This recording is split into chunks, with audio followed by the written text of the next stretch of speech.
When I see the names James McAvoy and Daniel Radcliffe on the ticket, I'm probably already sold and I want to go see this thing because, well, I love those two. I'm talking about Victor Frankenstein. Oh, look, your name is in it also. Right. Victor!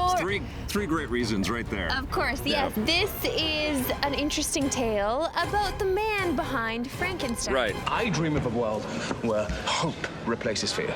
A world where a murdered man can stand in court to face his murderer, where a crippled soldier, shrapnel in his spine, can be killed, healed, then brought back to life to walk again. Radcliffe and McAvoy are a pretty winning combination, and they actually make this movie endurable. They do. And it's fun to watch these guys just savor every sequence they have together, every moment, every solitary moment they're on screen, every scene that they're in with other people, especially McAvoy, who was just chewing scenery like I've never. It's like, you know that old "It's Alive" guy that we see many times from the 30s? That's exactly it. He's trying to beat that. Yeah. Right? He is trying to beat that. He's trying to be more memorable than that crazy actor from the original Frankenstein stuff. And he does, for the most part. Like, this guy, I mean, look. Life is beautiful. I mean, he's just so...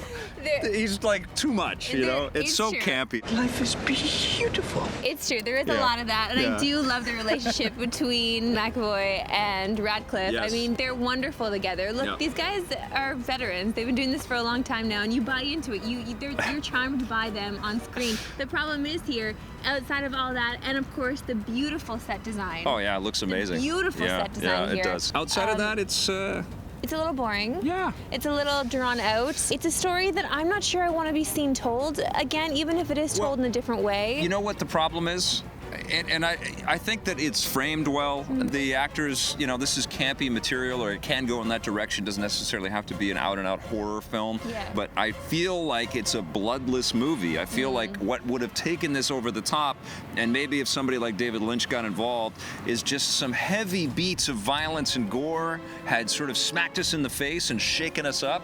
And I'm not into that stuff, but this is a monster movie, right? And you want to feel like this monster is gonna erupt. There's no real scare. There was one kind of jump scare, a little bit, involving the first thing he puts together. He sews together a lot of animal parts. Yeah. It's alive. It hints like we're escalating to something really, and then nothing happens. Yeah, it doesn't really happen. There's too much at the end too of, I don't know, tying up why Victor Frankenstein is the way he is. There was just too much of that at the end as well. And leaving it open for sequels. Yeah, it wasn't my favorite movie. I do love these actors, of course, and I'm going to buy into whatever they do because they're fantastic at what they do.